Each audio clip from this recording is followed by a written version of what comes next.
Okay, I think we'll get started. So last time we introduced this mini course on rigorous thermodynamics, and we talked about the level of rigor and the axioms that we'd be using, and some of the other notions that involve kind of the logical structure that we'll be doing through this mini course. But now we need to get going, and today we're going to talk about some mathematical structure here, differential forms, the idea of paths and path independence. So if we have some function of several variables, then that function f is the independent variable, and x and y in this case, and this could be a x1 through xn, doesn't matter how many independent variables. And so in this case, with just two independent variables, let's represent f as some kind of surface above the xy plane. And now we need this idea of a differential form. This is sometimes called a differential one form, or sometimes just called a one form. And it's this idea that we're looking at what causes a infinitesimal change in f from some position. So if we're at some position here, and we make a little change, what's the cause of that change, or how much is that going to change? Well, we change by changing either of these independent variables an infinitesimal amount, dx, dy, and then this is leveraged by the slope of the function in the x direction, and this is leveraged by the slope of the function in the y direction. So that's these partial derivatives. And so this is the general form of a differential form, and we'll be using this throughout this course. And so if you haven't had any experience with differential forms, then this is going to be a short introduction. And honestly, we don't need a sophisticated understanding of differential forms. It's a really beautiful area of math, but you can get pretty deep in it. And we're only interested in how it's going to apply to thermodynamics, which is actually pretty easy. Okay, let's do this by doing some examples. So let's let f be this function of x and y, and let's say it happens to be x squared minus 2xy plus y squared. Well, let's evaluate this first partial. So partial f, partial x in this case, well, we're going to get a 2x, then we're going to get a minus 2y, and then 0 here. So that's what's going to go in here, right? Times my dx. And now let's do a partial f partial y. We're going to get nothing coming from this first term. We're going to get a minus 2x, because we're going to take the derivative with respect to y now, plus 2y. And that's what's going to go here. And then we multiply by dy. We're going to want to be looking at multiplying functions. So let's look at another function g. And let's just say g happens to be x times y. So that's also a function of x and y. And so let's get partial g, partial x. Well, that's going to just be y. And so our differential form for dg is going to be y dx. And then let's do the partial derivative with respect to y. That's going to be x. So that's going to be x dy. Okay. Now, very important to us here in thermodynamics is going to be the product rule. So a differential form carries the same product rule as the derivative that you're familiar with from calculus. And so if we take the differential form of a product, f times g, then we have first times differential of the second plus second times differential of the first. So let's define a function, h equals f times g. So we're going to multiply these out, and so we're just going to distribute that through. That's going to be a x cubed times y, and distribute this through. That's going to be a 2x squared y squared. Distribute this through. That's going to be a x y cubed. We can kind of check ourselves. Each term should have an overall order of 4, because this is an overall order of 2. This has an overall order of 2 And so we could order 4. It looks like that multiplication is correct there. So let's do 2 things. Let's just get DH directly, and then we'll get each of the components. So let's go ahead and get DH. And maybe I won't do everything here, but let's just do the DH dx. So that's going to be 3x squared y coming from this term. Then we're going to get a minus 4x y squared. It's coming from this term. The 2 down, 4. And then we're going to get a plus y cubed. And so that's what's going in here. So this would be stuck in there. And similarly, I won't go through everything here now. That's going to be times dy, so you can check that. Well, let's now look at these 2 components. We're saying that the product rule should hold. So let's first do f times dg. Well, what was our f? Our f is this. So that's x squared minus 2xy plus y squared times dg, which is this, y dx plus x dy. And we'll just distribute that through. We're going to get an x squared y minus 2xy squared plus y cubed times the dx, plus, distribute this through here, we're going to get an x cubed, let's see, minus 2x squared y plus xy squared times the dy. Let's see if that looks right.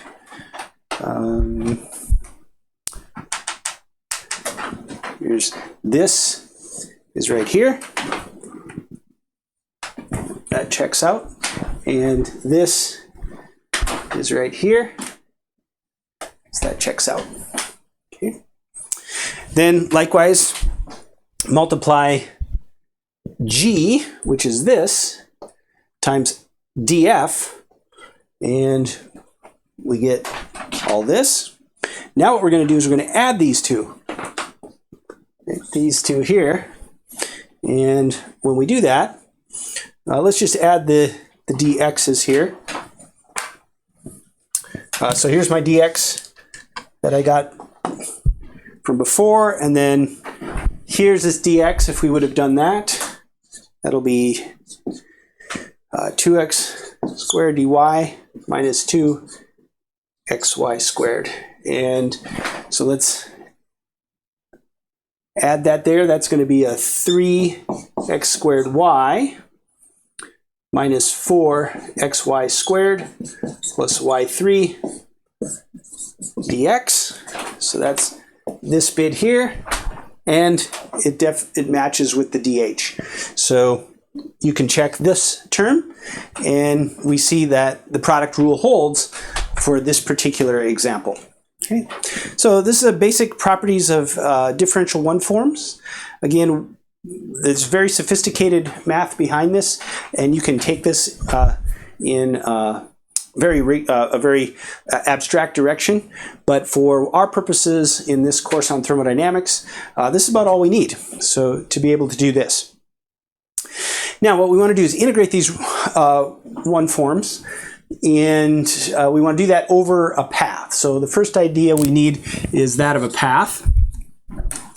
And so a path is simply a curve in xy space, and then we evaluate the function for the values of x and y along that curve. And we can do 2 ways to define the curve. We can define the path. We can find it implicitly, so maybe something like this. That would be if our path was a circle of radius r. Or we can define it parametrically, where we might do something like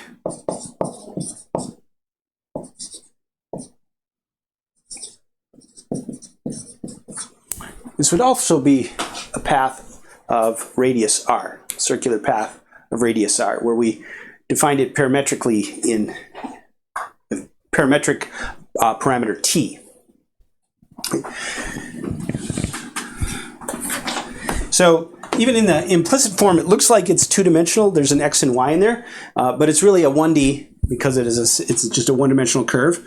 And the parametric case really shows that it's parameterized by one parametric parameter. Well, let's take our example that we're doing over here, and let's work with G, a little bit simpler than F. And let's go ahead and integrate this up along one path. And let's let that path be defined by x minus y. So let's use, or y minus x. Y minus x equals 0. So that's the same as y equals x. So in our xy plane,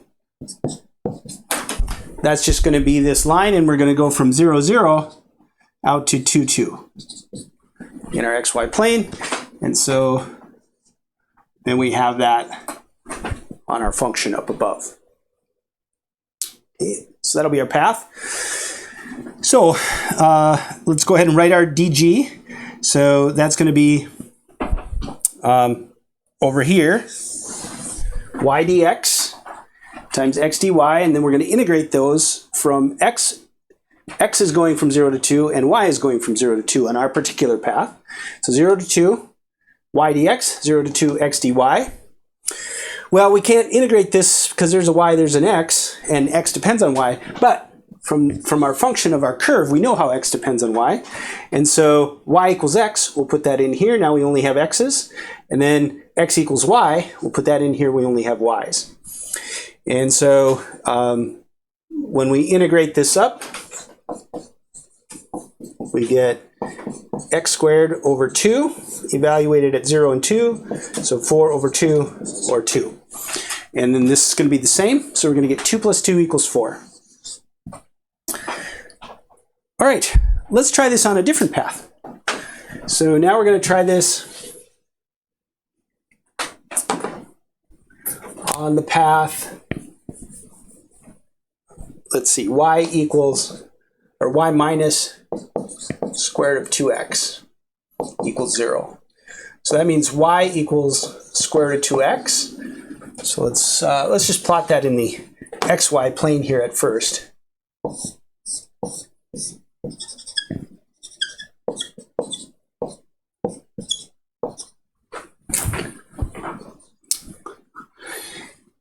So when x is 2, then we get 2 times 2 is 4, which is 2. So y is 2. And so indeed, we go to 2, 2, and we follow this square root path. So our last path is different from our previous path, which was that linear path. Just for convenience, let's invert this, and we get y squared over 2 equals x.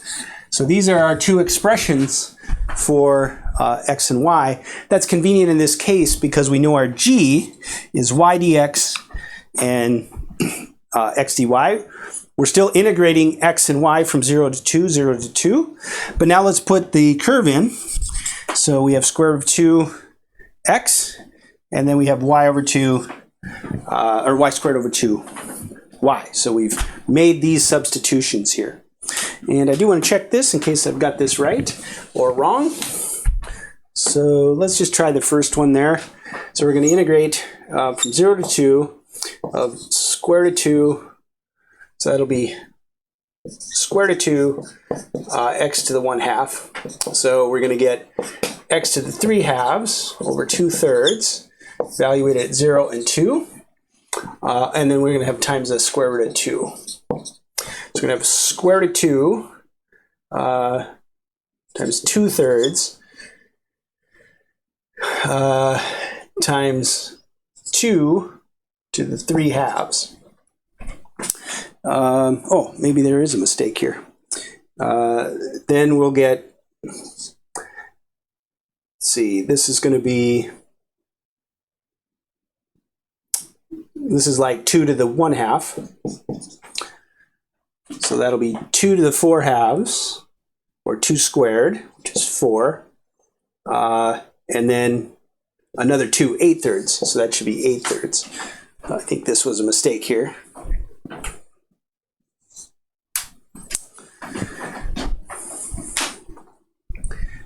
You can check that too and see if I indeed had a mistake there. And then let's go ahead and check this one then. So that's going to be the integral of y squared over 2 dy. So let's get that. That's from 0 to 2. So that's going to be 2. That's going to be y 3 over 6 evaluated from 0 to 2. And so I'm going to get 8 over 6, which is 4/3. So that worked out. So then this is going to be 12/3. So this does equals 4. So in this case, we got the same value. Now, that won't always be the case. This particular case is an example. Actually turned out okay that was a mistake, because it flows us into our next topic, which is this idea of path independence. Now, we certainly didn't prove this is path independence, because we just did one example with 2 different curves. But there are some functions, f, that are indeed independent of path. And we won't go for we'll take that as a fact here, and not go into sort of a deeper theory of when or when aren't functions path independent. One way to do that is through complex analysis, very beautiful way of determining whether function will be path independent or not. But that's going to get us too far off track. So this is going to be something we're just going to take, sort of add it to our list of notions that some functions are path independent. These will be the state functions of thermodynamics. So in previous thermodynamics, your first pass through thermodynamics, wherever you did that, either in the G.N. Lewis project here or elsewhere, you talked about state functions. Well, state functions are the physical functions that are actually independent of path. So when we have a function that's independent of path, and we take that path from A to B, then when we integrate that function from A to B, we simply get the value of the function at B minus the value of the function at A. And so we get a delta F. And so the delta thermodynamic properties that you see all the time in thermodynamics are coming out of this sort of, they're based in this idea of path independence. And just take a minute, and I think you'll convince yourself, if you haven't learned about these before, that if we take a circular path, which I'll indicate here with this integral sign with the circle around it, of a path-independent function, then that's always got to be 0. And that'll represent, in thermodynamics, that'll represent a thermodynamic cycle, where we go from one state back to another. Any functions that are path-independent must be 0. And it's pretty easy to see that, convince yourself of that. If any of these paths are all equal, then if I take a path from A to B, right, and then backwards from B to A, I've completed a cycle, and I can use any path from A to B and any path from B to A, and I can arbitrarily put B anywhere, so I can go to any function in this parameter space and then back again, and the paths must be equal, but I'm going the opposite direction, so they'll cancel and give me 0. And so the idea of path independence leads to these ideas of thermodynamic cycles. All right, I think that's it for this material. This is a little bit of a mathematical interlude, but these will be the mathematical behavior of the state functions that we'll be talking about here as we develop our thermodynamics over the course of the next 4 lectures after this one.